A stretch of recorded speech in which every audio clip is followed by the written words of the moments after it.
سیدہ سلمہ بنت امیس رضی اللہ تعالی عنہا۔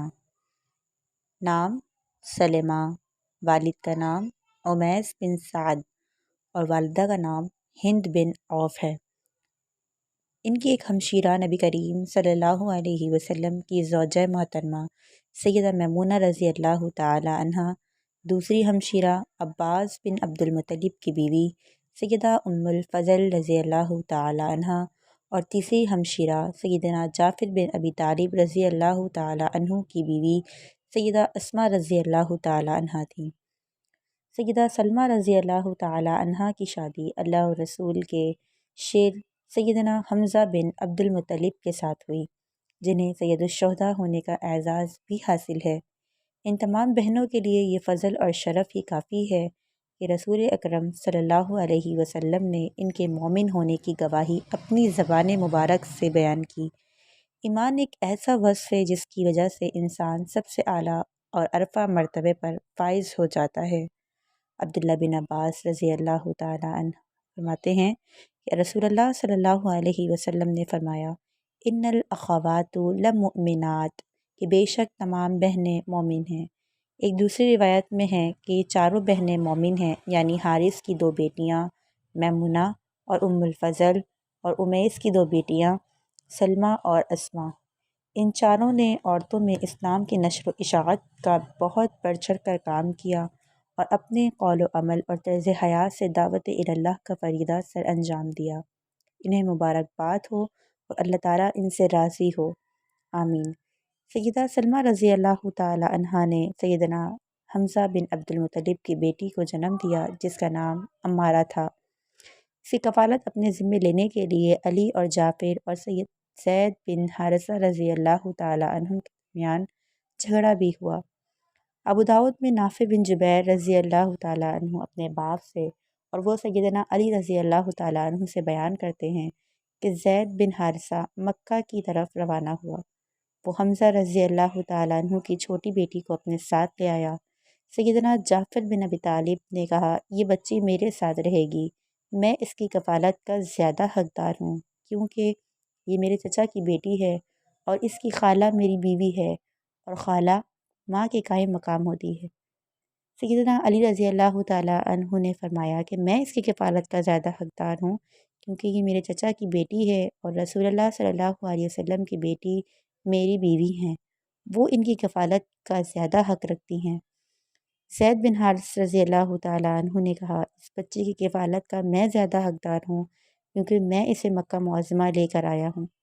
رسول صلی اللہ علیہ وسلم جھگڑا سن کر باہر تشریف لائے اور فرمایا کہ میں بچی کی کفالت کا فیصلہ جعفر بن ابی طالب کے حق میں کرتا ہوں، کیونکہ اس بچی کی خالہ جعفر کی بیوی ہے اور خالہ ماں کا مرتبہ رکھتی ہے۔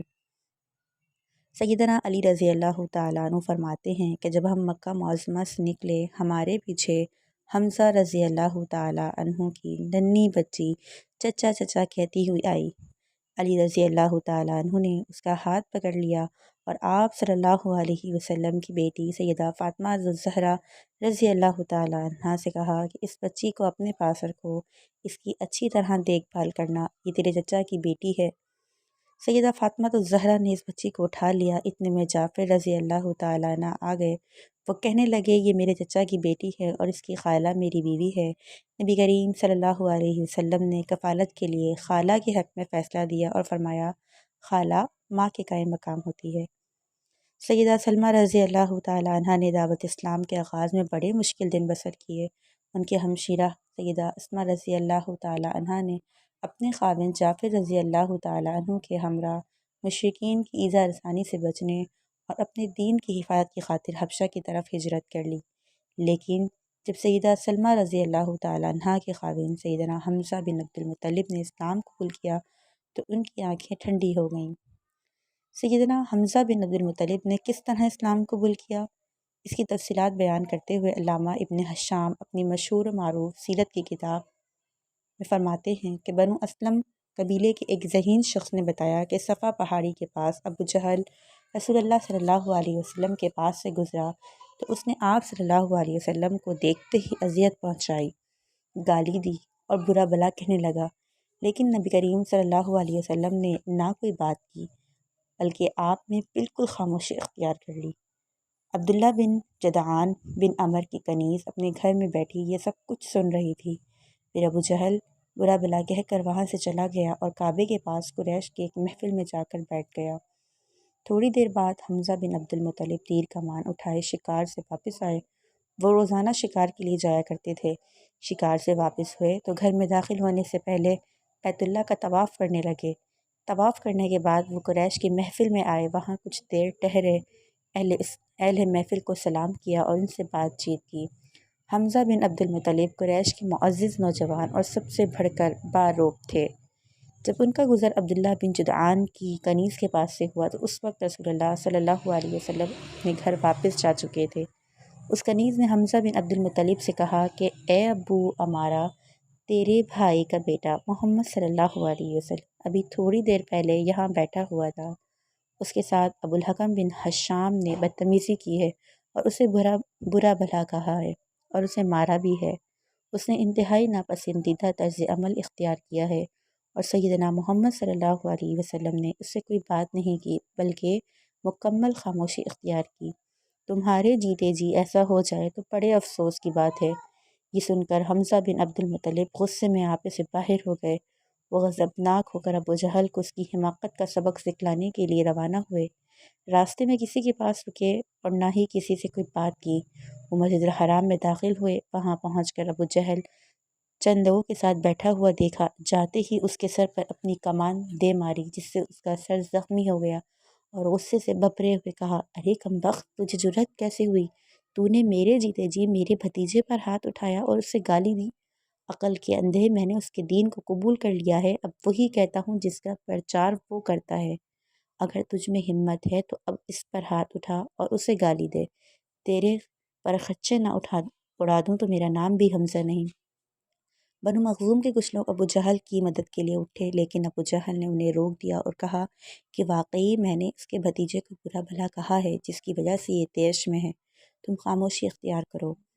پھر سیدنا حمزہ نے سچ مچ اسلام قبول کر لیا اور رسول اللہ صلی اللہ علیہ وسلم کے تابع اور فرمانبردار ہو گئے۔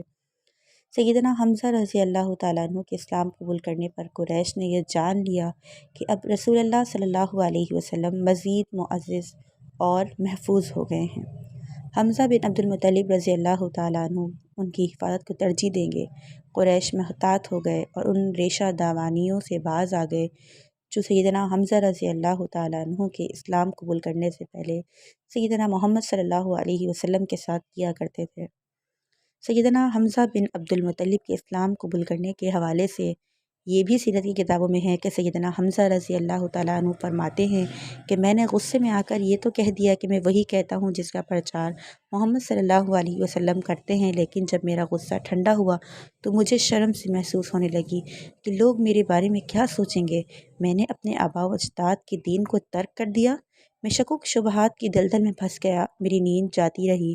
پھر میں کعبے کے پاس آیا اور اللہ سبحانہ و تعالیٰ سے گڑ گڑا کر دعا مانگی کہ حق کے لیے میرا سینہ کھول دے اور میرے دل سے شک اور شبہ کو ختم کر دے۔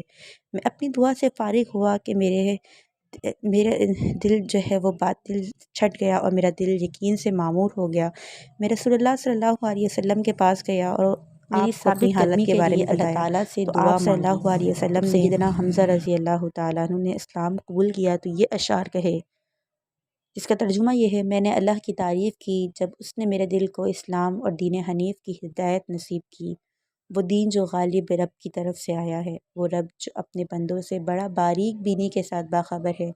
جب اس کے پیغامات ہمیں پڑھ کر سنائے جاتے ہیں تو عقل مند کے آنسو بہنے لگتے ہیں۔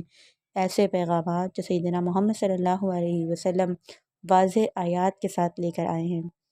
سیدہ سلمہ رضی اللہ تعالیٰ عنہا نے اپنے خاوند سیدنا حمزہ رضی اللہ تعالیٰ عنہ کے ساتھ اسلام کی سایہ دار آنگن میں سعادت کے جام نوش کرتے ہوئے زندگی بسر کی۔